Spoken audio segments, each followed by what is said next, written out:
16th. There you go. Hope everyone's enjoying the footage. Running the saws. We're up to the first part of the main event. The 661 CM. Everyone knows the story. You've all been here, watching, following along. Got the saw blown up, as you know.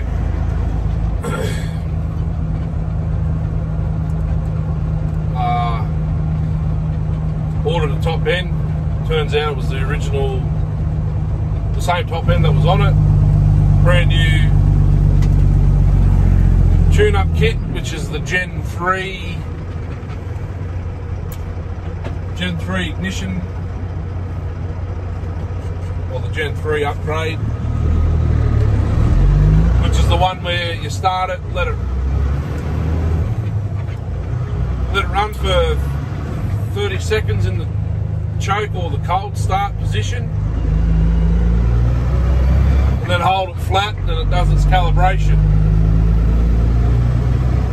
There's a little bit more to the story. I don't think I've covered it all, so I'll repeat myself now. The 661 doesn't get ran very long in the video. It's the 660 that gets a caning. So I've done that on film, showed everyone, etc. Took it out, originally set up, gave Darcy his first taste of steel power. That was after I ported it. I did, in the very first couple of videos of the 661, it was still stock. I didn't really want to port it, but then when I found out it was the top end it was, and the reason it was ground off, and then where the ring locator is on the bottom ring, it's on the exhaust side, not the intake. That's why they stuffed up and ground the name off the cylinder. Decided I'd port it and play around with it. I ported it. I think everything's been mentioned in the channel previously on the 661 numbers and whatnot. Took it out a couple of weekends before Saw Feast and give Darcy a go. I wanted to test it in some decent timber. Wheel cut and red box in the rain. Saw was off its head. Hits the rev limiter like the Buick 3800s and the Ecotec 3.8 Ecotec's LS1. Bap, bap, bap, bap, bap, bap, bap, bap, bap. It'll do that all day. So I thought, sweet, I'll keep that set up. 8-pin rim, 18-inch bar for racing in the up to 94, up to 105cc. Yeah, because it was up to 90, which was the 288. So it was the 105cc. So I had my 661. My 661 was up against some hotted up 660s. I believe there was an 070 in the race. 395. So I got beat, but only just. And then I took it out, cutting the firewood, the messmate, there's a video there of the 661 and the 394. You watch the video, you'll see the problems I had with keeping it to run. Took it to the steel shop I deal with, the next town over. I got him to plug it in. I think I mentioned it on a video. Got him to plug it in to try and get it to do a calibration via the computer properly. It wouldn't stay running long enough in the choke or the cold start position. It's a different setting. Virtually the same as old school steel, except it's not choke, so to speak. It is choke. There's a hole in the butterfly which lets air through, which allows it to. It's supposed to start and run and long enough to do what you got to do to get it to do its tune-up. It wouldn't stay running, so I'd have to start it and give it some revs, or warm it up, hold it throttle open, and then shut it off, and then try again. Got it to run like idle long enough, but when you go to full throttle it'd die. Anyway, a couple of tries, we got it. Computer said the engine was damaged. Fuel pickup dirty, was brand new. A leak at the solenoid, yes there was. Not as though it was leaking fuel at the solenoid, maybe an air leak, because I broke the screw that holds the retainer that holds the solenoid from popping out. Like it's a tight fit. You don't really need the little clamp, but it's there. So I had to drill out the screw, find another screw compatible to go in there. I think the screw I found was like another carb screw, like metering side on another carb. I think it was a Chinese 268, 272 carb. Screwed it in, did all that, took it back.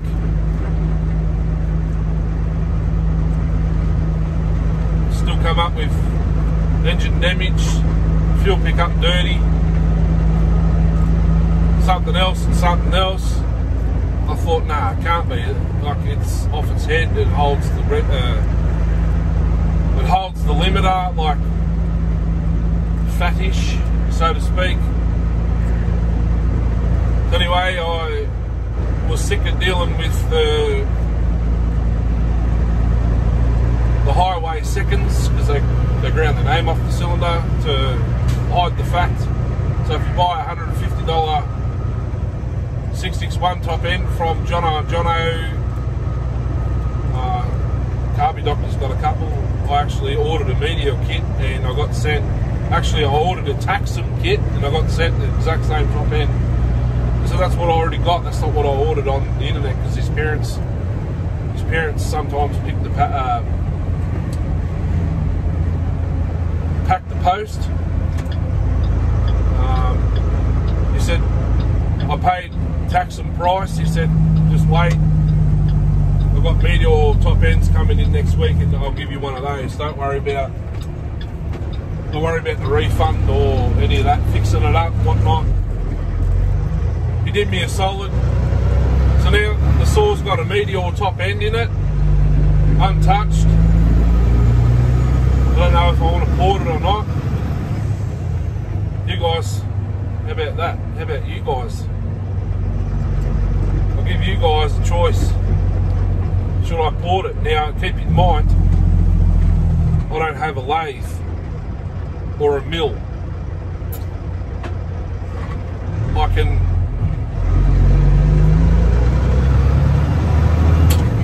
excuse me for a second. We'll finish that so I can close the window and I don't have to yell as much. Yeah, keep in mind I don't have a mill or a lathe, but I can adjust transfers of flow to get more air where it's needed to gain the compression I need to get the RPMs I want, if that makes sense. I'm getting a bit cocky now. I've learnt to adapt what I don't have tool-wise into the build to get the performance I'm after, if that makes sense. Like the 575, it's got 30 thou squish, but as you see, it's mental. Well, I think it is. It's a massive improvement from like the Journey. If you watch the 575 XP Journey, see what I mean. The Meteor top end, found out that the white solenoid supplied with the Gen 3 kit was faulty, because I put a brand new top end, new base gasket. I put a base gasket back in it, everything, put it back to stock. Then I took it back and retested. Oh, he's in that truck now. Retested everything, and the computer still said it was damaged. So that made me think, I think the solenoid was no good, because it wouldn't calibrate on the computer. It wouldn't do a calibration the way you do it without the computer. It wouldn't idle for, as you see in the video, you can sit there and idle for a bit. When you go to flip the throttle, it'll just die because it leans out. It's supposed to rich and not. Anyhow, changed it back to Gen 2. That's the 4701 coil. I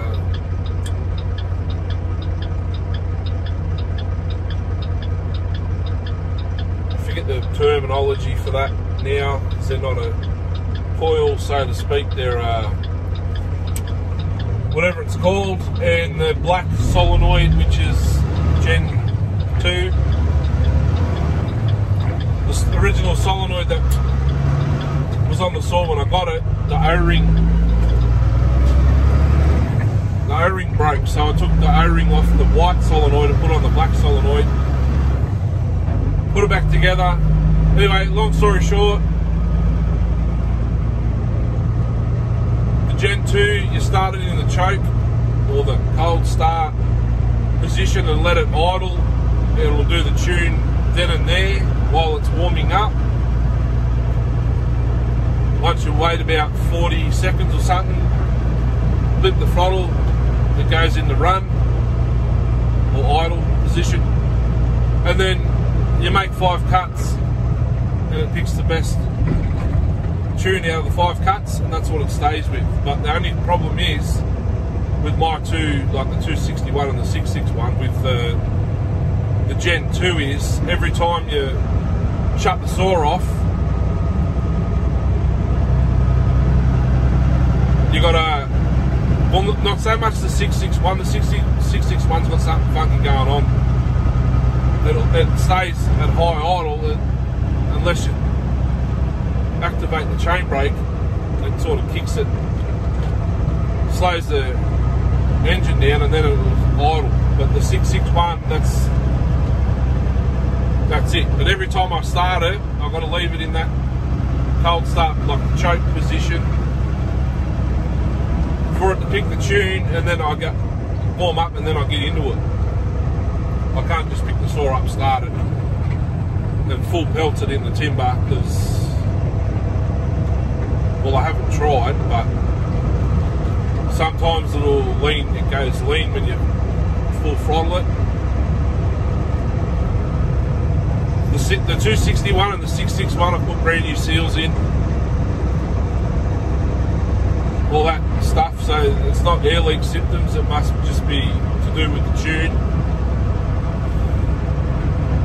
I think that's all I've got to say on the 661. It's now stock Meteor top end. It's still got the triple port muffler, double barrel shotgun out the front, and the original port.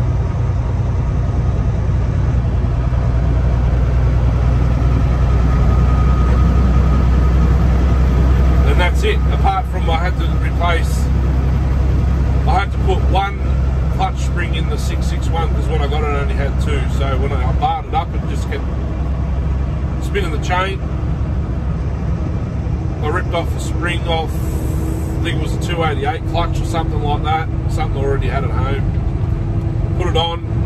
It's a bit tight, but it throws out the shoes nice, it grabs, all that sort of stuff.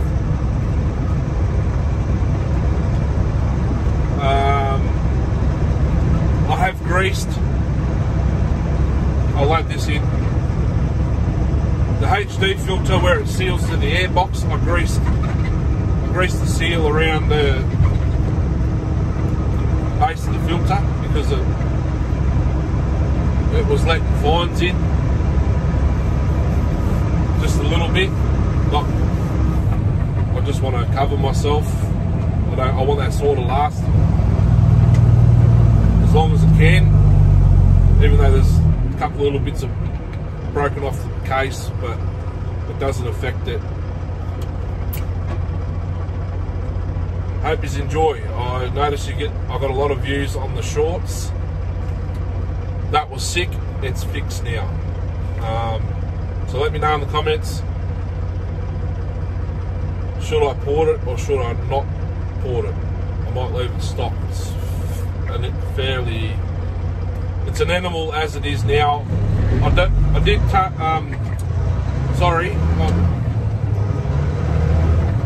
tend to do this a lot. I think I've said everything and then I remember some stuff. It's got the 18-inch bar and chain combo on here now, but it had the 25-inch lightweight bar and chain from the previous video still mounted to the saw. I'll give it a quick swipe before I left home, but I didn't do the whole chain. I did about half of the chain. So I made 2 cuts, or 1.5 cuts with the 25-inch. It was strong, but it was cut and crooked, so I had to go just strap the 18-inch Oregon brand new full chisel setup to it, and that's the chain. The bar and chain I used on the 311.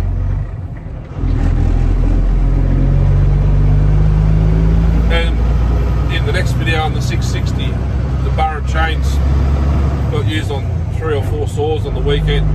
Hope you enjoy. Leave a comment. Should I port it or should I not? I might consider I didn't pay full price for the Meteor top end.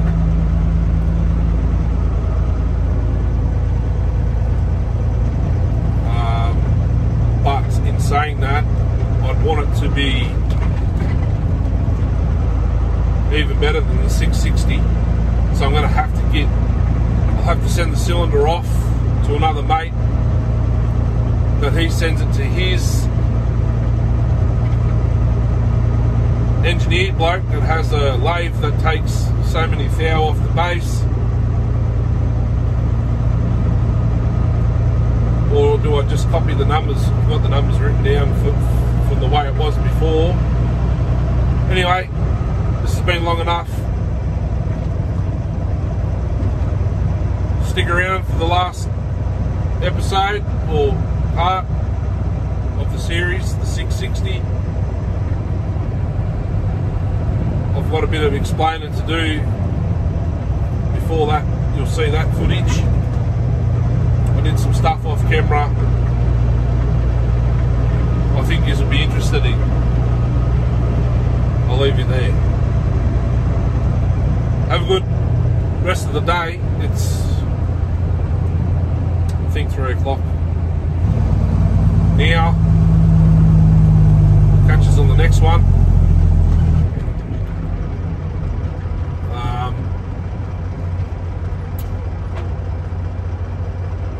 And then there might not be any repair videos or anything.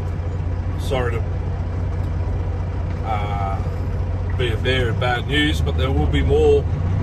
I reckon there'll be more cutting footage. There's still some saws that Darcy hasn't run, bucket list saws that I own, that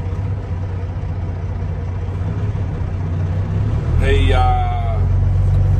said he'd like to run, possibly own, but the price that they are here now at the present moment, they're fairly expensive, and haven't seen any for sale at the present moment. But anyhow, I'll leave you there. Thanks for watching. Hope you enjoy. It's the same block, just, yeah, it's probably doesn't do the saw justice, but it's about the size that we use while we're racing. Uru. Love, peace and happiness. Talk soon. Uru. See you later.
We'll try the 660 here.